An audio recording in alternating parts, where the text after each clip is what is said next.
Assalamu alaikum wa rahmatullahi wa barakatuh. My dear first year students at the Department of Islamic Studies in English, Faculty of Languages and Translation at Al Azhar University. Hello and welcome to a new lecture on translating Islamic terms into English. In this lecture, we'll be discussing, inshallah, we're going to continue our discussion of the translation strategies and techniques used by translators of Islamic terms in order for them to succeed in producing a good translation of such terms. This lecture focuses mainly on the use of transliteration as a translation strategy used by translators of Islamic terms in their attempt to produce a translation that genuinely, faithfully, and honestly reflects the original text. As you will notice, this lecture is divided into three sections. So you will notice that this lecture is divided into three main sections. Section 1 briefly discusses, it is a brief introduction to the meaning of translation in general and the question of equivalence in translation. Section 2, being the prime focus of this lecture, as we just said, highlights the use of transliteration as a translation strategy used by translators of Islamic terms.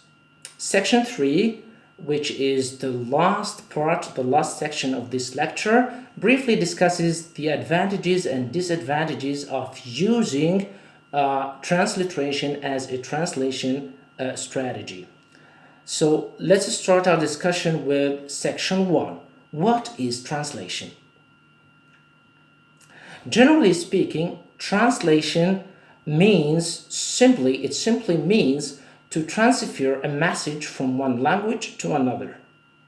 So if we want to give a general definition of translation, we can say that translation simply means to transfer one message from one language to another language. Academically speaking, translation is defined as the process of interpretation of the meaning of a source text written in a source language and the subsequent production of an equivalent target text written in a target language. Translation is also defined as an interlinguistic transfer procedure comprising the interpretation of a source text and the production of a target text with the purpose of establishing a relation of equivalence between the two texts. The concept of equivalence introduced in this definition is explained as a relation of identity established by a translator between two translation units whose discourse function is identical or almost identical in their respective languages.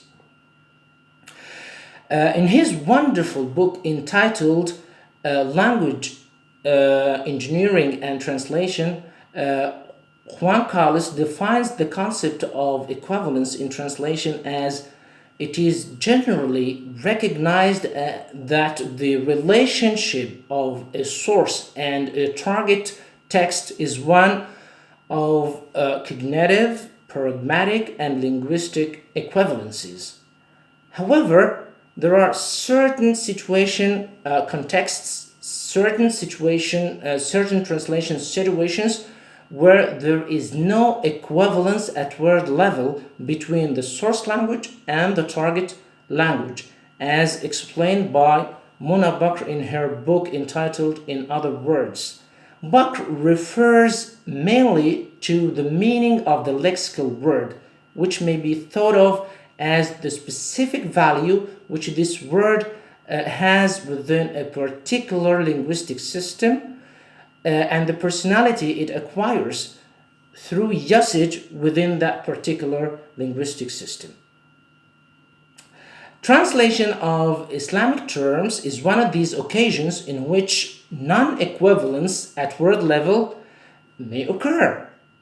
Non-equivalence at word level is defined as, or it means that the target language has no direct equivalent for a word which occurs in the target language. So this was just a brief introduction to the meaning of translation in general and the question of equivalence in translation. Now we move to section 2 of this lecture, which is the prime focus of our discussion.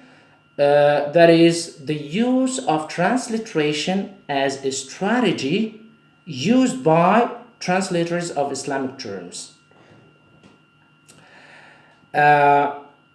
When we translate Islamic terms into English, it is very likely that we will be in situations where we cannot find an equivalent for a certain term that we are about to translate. So, what should we as translators do in the absence of symbol equivalence? What is the proper course of action to be followed by translators in this case? Translators must resort to a more elaborate techniques, or what we call translation strategies, which can be defined as the set of rules or principles used to reach the goals determined by the translating situation. In his book entitled, this is a very famous book about translation strategies by Hans Peter, where he defines translation strategy as the translator's potentially conscious plans for solving concrete translation problems within the framework of a concrete translation task. So this is the definition given by this famous scholar, the definition of the translation strategy. Transliteration is one type of translation strategy. In their book entitled Handbook of Terminology Management, Wright and Bouden define transliteration as an operation whereby the characters of an alphabetic writing system are represented by characters from another alphabetic writing system. Some scholars, such as these famous scholars, this famous scholar, his name, as I think, is John Napier. Yes, some scholars like John Napier, in his book entitled Sign Language Interpreting, he notes that both translation and transliteration share common underlying processes. Translation and transliteration share common underlying processes. Although translation, he defines translation as the process by which concepts and meanings are translated from one language into another by incorporating cultural norms and values, assume knowledge about these values, and the search for linguistic and cultural equivalence. Conversely, he defines transliteration as literal interpretation. Napier's definitions of both translation and transliteration make it clear enough that in translation, being a free interpretation, the translator follows closely the pattern of the target language, whereas in transliteration, being a literal interpretation, the translator closely follows the patterns of the source language. Due to constraints of time, we will stop at this point, and I promise to discuss with you in the next lecture the advantages and disadvantages of using transliteration as a translation strategy used by translators of Islamic terms. hope you enjoy this very short lecture on the use of transliteration as a translation strategy. And just as I said, I promise you to discuss the third section of this lecture about the advantages and disadvantages of using transliteration as a translation strategy. Wish you all the best. Wassalamu alaikum wa rahmatullahi wa barakatuh.